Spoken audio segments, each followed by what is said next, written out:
Assalamualaikum warahmatullahi wabarakatuh. Izin Pak, di sini saya akan menyampaikan tentang sedikit prosedur pengoperasian lokomotif DE. Sebelumnya izin memperkenalkan diri, nama Taruna Dewasa Satrio Aditya Kristanto, Prodi MTB 3B dengan NIT 2020-4141. Di sini saya akan menyampaikan sedikit tentang bagaimana sih prosedur pengoperasian lokomotif diesel listrik. Di sini dalam mata kuliah teknik pengoperasian KA. Di sini lokomotif diesel elektrik adalah lokomotif yang power source-nya merupakan diesel dan menggerakkan traksi motornya menggunakan tenaga listrik yang dihasilkan dari generator. Jadi ada beberapa hal yang harus diperhatikan untuk kita sebagai seorang ASP dalam proses proses pengoperasian lokomotif diesel elektrik. Jadi sebelum kita mengoperasikan, kita harus memastikan dulu bahwa hal-hal atau aspek-aspek atau komponen-komponen yang berada di dalam lokomotif itu dapat berfungsi dengan sempurna. Dengan caranya kita harus mengecek go-no-go item. Setelah kita pastikan go-no-go item tersebut sudah aman, sudah ada dan berfungsi dengan baik, maka kita harus melakukan prosedur pengoperasian. Jadi di sini ada beberapa hal yang harus diperhatikan. Yang pertama adalah throttle handle, ada brake handle atau dynamic brake, ada reverser handle, ada ECS, ada semua CV dan saklar baterai. Di sini ada persyaratan yang harus diperhatikan. Uh, kita langsung saja masuk ke caranya. Jadi ketika kita pastikan semua peralatan kontrol atau indikator menunjukkan sesuai, baik indikator main reservoir dan lain kita pastikan sesuai seperti BBM dan lain, maka kita harus mulai menggerakkan lokomotifnya secara perlahan dengan cara menggerakkan gagang tenaga atau throttle handle naik setingkat demi setingkat ke notch yang lebih tinggi dan diusahakan tidak terjadi slip. Terus setelah terasa ada daya tarik di lokomotif, jadi misal sudah ada tenaga, kita sudah rasa sudah ada tenaga, maka rem dilepas. Rem di sini adalah independent brake. Jadi ketika lokomotif berhenti, maka rem yang digunakan adalah independent brake. Jadi rem ini berfungsi sebagai parking brake. Ketika rem sudah dilepas secara perlahan, maka saran ini sudah menunjukkan gerakan. Jadi, namun gerakannya ini terjadi secara smooth atau halus, tidak seperti hentakan. Jadi ketika kita menggerakkan throttle handle ke notch yang lebih tinggi, yang harus diperhatikan masing adalah memperhatikan load meter.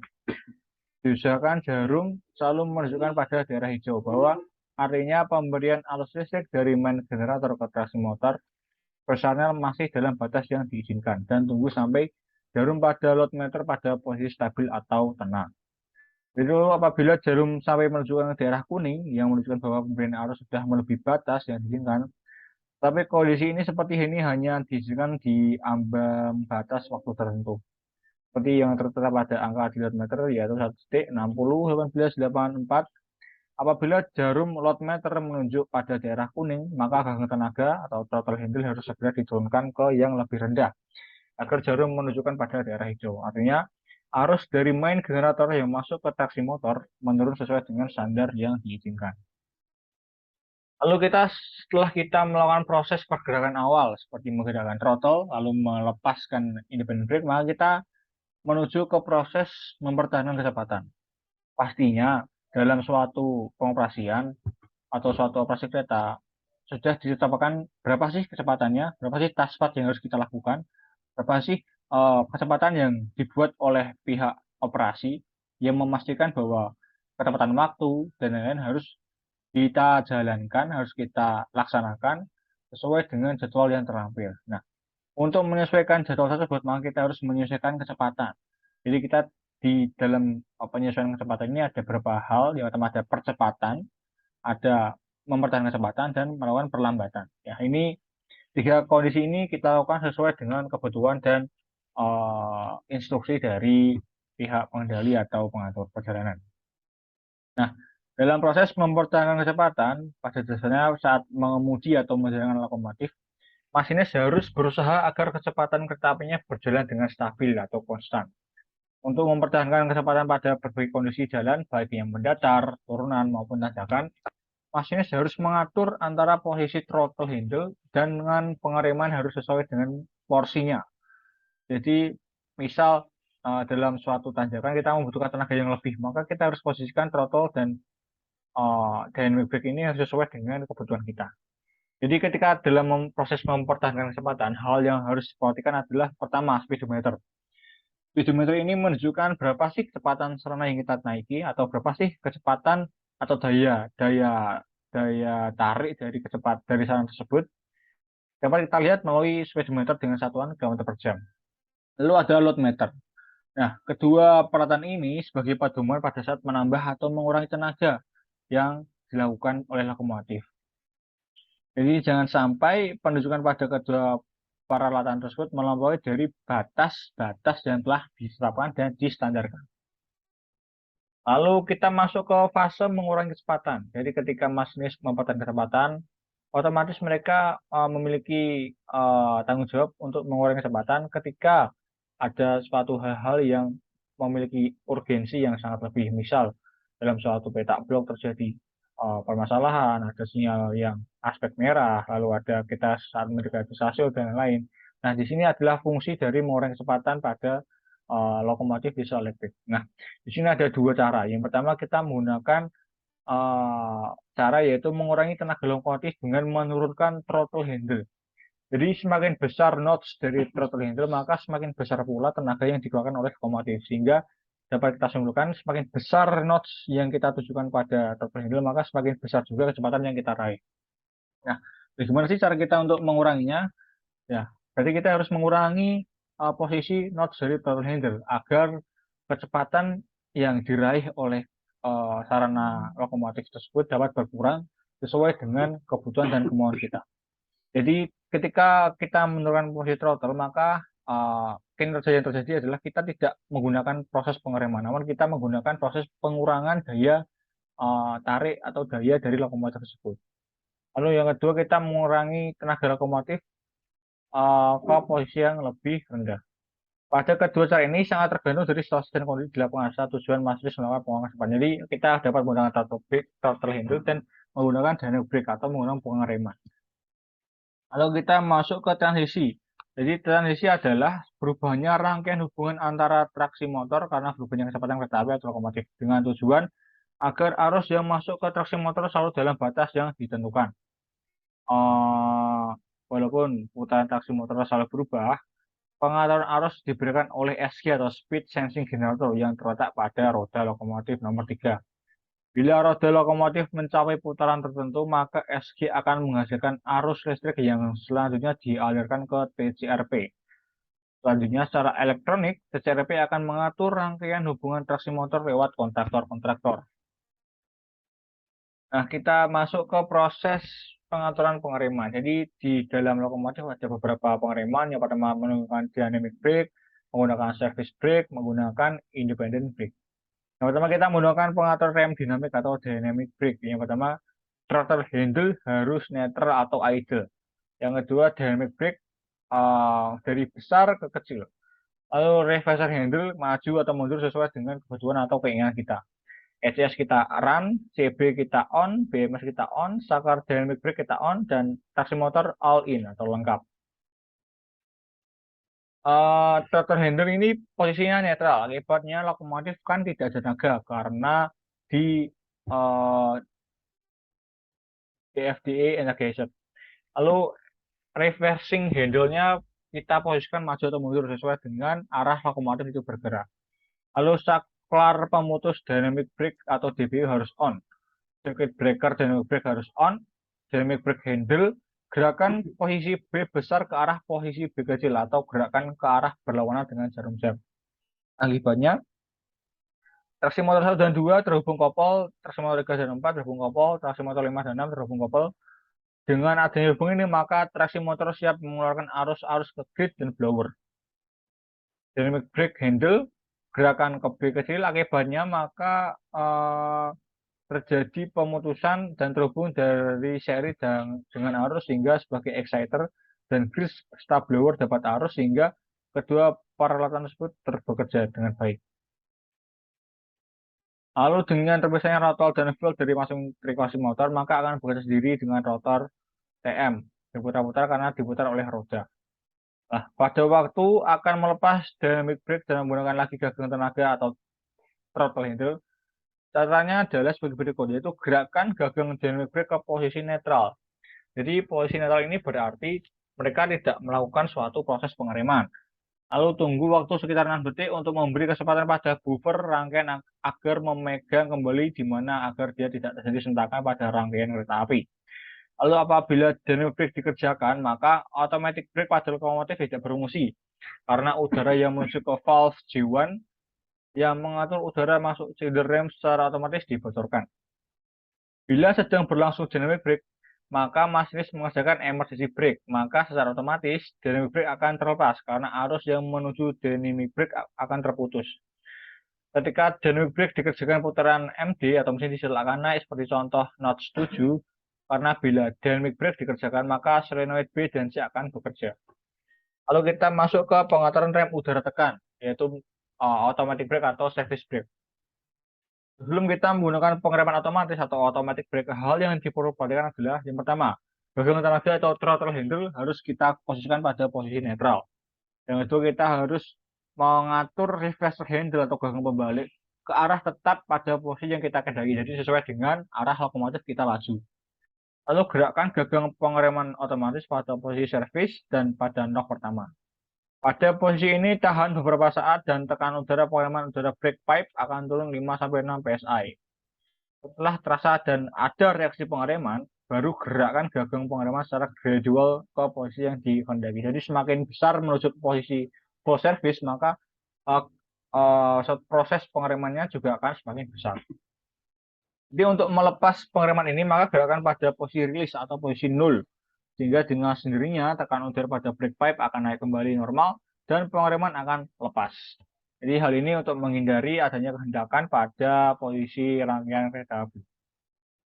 Lalu kita masuk ke pengereman independen atau pengereman lokomotif atau independent brake. Jadi pengereman independen ini digunakan apabila lokomotif tersebut tidak membawa rangkaian atau lokomotif tersebut berjalan secara independen dengan sendirinya. Bila kita menghendaki pengereman lokomotif ini atau independen, maka yang digerakkan adalah gagang pengereman independen. Jadi gagang ini mempunyai dua posisi, yang pertama adalah release, yang kedua adalah aplikasi. Release digunakan pada saat lokomotif ini berjalan biasa, jadi tidak ada pengaruh pengereman pada posisi ini. Lalu ketika di posisi application atau aplikasi, maka posisi ini digunakan apabila masinis menghendaki pengereman lokomotif. Jadi posisi ini dicapai dengan cara menggerakkan gagang ke kanan secara bertahap sampai kekuatan pengereman yang dikehendaki.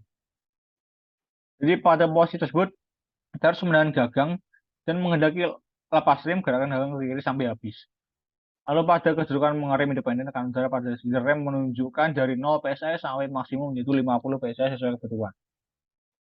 Di dalam lainnya pengereman harus diperhatikan oleh masinis bahwa saat rem dikerjakan diusahakan agar roda lokomotif tidak terjadi sliding pada roda yang mengakibatkan kerusakan pada roda atau benjol. Dan pada saat kereta api berhenti, usahakan posisi rem blok sudah tidak menekan permukaan roda. Hal ini untuk menghindari hentakan pada rangkaian.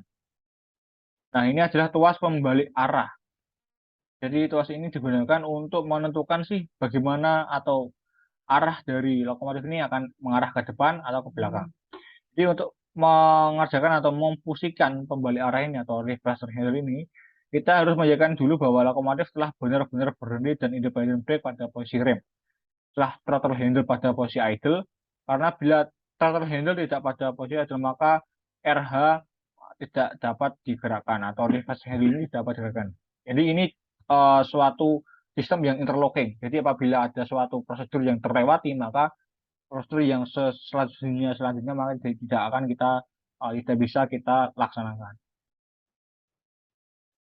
Ketika lokomotif berhenti, gerakan gagang membalik arah sesuai dengan arah lokomotif bergerak yang kita kehendaki. Lalu kita masuk ke teknik pendinasan lokomotif diesel elektrik. Dalam operasional kereta api, pendinasan lokomotif harus sesuai dengan kebutuhan operasional.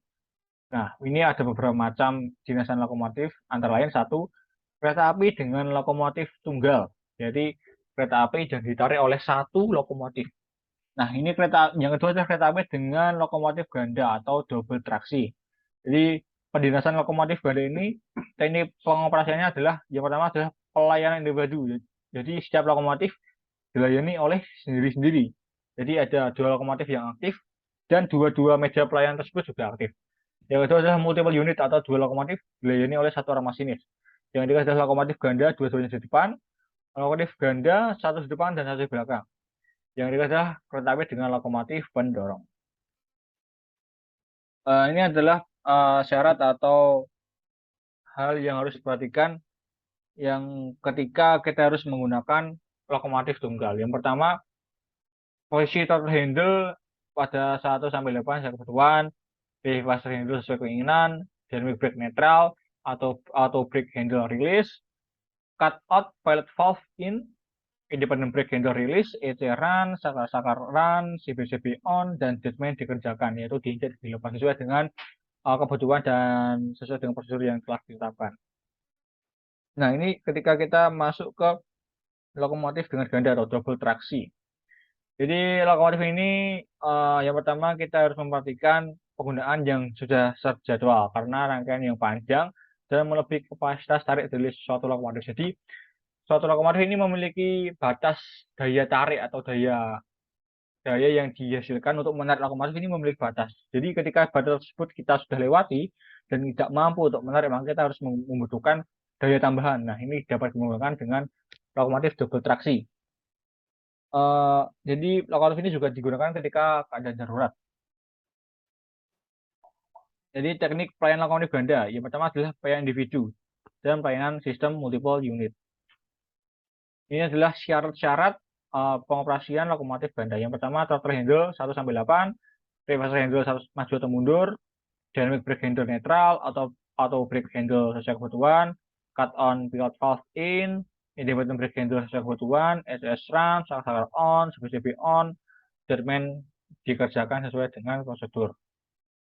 Nah, ini dengan menempatkan cut pilot valve lokomotif belakang pada posisi out, maka automatic brake handle di lokomotif belakang tidak bisa dilayani.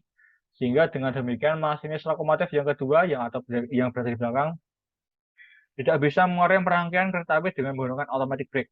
Nah, cara pemberian tenaga pada pengoperasian traksi ganda ini adalah sebagai berikut, yaitu masinis yang berada di depan memberikan tenaga terlebih dahulu pada lokomotifnya. Setelah terasa ada tarikan dari lokomotif depan, maka kemudian lokomotif belakang memberikan tenaga. Dan selanjutnya pengaturan tenaga disesuaikan agar tidak terjadi gendakan pada rangkaian kereta api-apinya. Sedangkan untuk mengurangi tenaga masinis depan memberikan semboyan. Dengan adanya semboyan ini, masinis belakang mengurangi tenaga. Setelah terasa ada pengurangan tenaga, maka masinis baru mengurangi tenaga lokomotifnya. Ini dilakukan secara prosedur dan urut. Nah, ini adalah ketika menggunakan lokomotif dengan cara multiple unit, yaitu throttle handle 1-8, reverse handle mundur. Jadi ini ada dua lokomotif ke-1 dan lokomotif kedua. Jadi ketika multiple unit ini atau double traksi, maka lokomotif ini adalah lokomotif yang berada di depan. Jadi throttle-nya 1-8 dan lokomotif K yang di belakangnya netral. Jadi depan tuh menggunakan reverser maju atau mundur, yang belakang netral, dan brake netral atau brake sesuai kebutuhan, cut on pilot valve di depan itu in, yang belakang itu out, itu brake handle sesuai kebutuhan, yang di belakang dilepas, HCS keduanya run, saka keduanya run, CBCB keduanya on, treatment yang depan itu dikerjakan, yang belakang itu nonaktif, dan MU2A valve pada di lokomotif yang berada di depan, kerannya terbuka dan belakang kerannya tertutup. Ini adalah proses menarik lokomotif mati. Jadi ada beberapa syarat ketika kita menarik lokomotif yang mati atau rusak. Jadi ada seperti lokomotif pembantu lah. Nah, di sini lokomotif I adalah yang di depan dan lokomotif mati yang di belakang. Jadi ada persyaratannya. Yang pertama, throttle handle-nya yang ke I 1-8, yang belakang itu netral atau dilepas. Reverse handle yang di depan aktif, yang belakang tidak aktif, dan brake-nya keduanya netral, auto brake handle-nya sesuai kebutuhan, yang belakang itu off, cut on pilot valve yang di depan itu in, yang mati itu off, independent brake handle yang depan itu sesuai kebutuhan, yang belakang itu dirilis, ECS-nya yang depan itu run, yang belakang off atau stop, saklar-saklarnya yang berada di depan on, yang di belakang off. Yang deadman-nya juga, deadman-nya di depan tuh masih dikerjakan, yang di belakang off. Nah, bila mengoperasikan lokomotif pada suatu petak jalan yang menghadapi banjir, untuk lokomotif diesel air hanya boleh dijalankan bila ketinggian air maksimum 6,35 cm di atas kepala rel dengan kecepatan maksimum 5 km per jam. Pengaturan ini disebabkan oleh adanya traksi motor yang berada pada poros roda, sehingga jarak ketinggian antara traksi motor dan rel sangat sedikit. Jadi bila ketinggian air lebih dari 6,35 cm dari kepala rel, maka lokomotif harus diberhentikan dan tidak boleh melewati daerah banjir dengan tujuan untuk menghindari kerusakan pada traksi motor atau peralatan listrik lainnya akibat adanya air yang masuk pada sistem kelistrikan. Jadi ketika lokomotif melewati wesel dan jalan silang. Jadi bila melewati wesel atau jalan silang, penggunaan notch harus dibatasi di saat lokomotif sedang menginjak wesel atau sedang silang.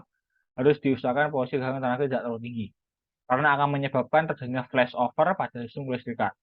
Makin tinggi notch, semakin tinggi pula arus listrik yang mengalir mengakibatkan makin besar pula flashover yang terjadi. Dihasilkan posisi gagang tenaga pada waktu melewati wesel dan atau jalan silang maksimum pada posisi notch 5. Itulah adalah sedikit hal yang dapat saya sampaikan tentang bagaimana sih prosedur pengoperasian lokomotif diesel ini, bagaimana sih cara kita menyalakan, bagaimana cara kita menjalankan, bagaimana cara mengatur komponen-komponen tersebut agar bekerja dengan baik, bagaimana sistem ketika double traksi, ketika single traksi, ketika kita menarik lokomotif yang lain, ketika kita menggunakan sistem cut in cut out. Jadi itulah beberapa prosedur yang harus kita lakukan agar pengoperasian yang kita lakukan pada lokomotif DE dapat berjalan dengan baik. Itu saja yang dapat saya sampaikan. Apabila ada kesalahan, saya mohon maaf. Wassalamualaikum warahmatullahi wabarakatuh.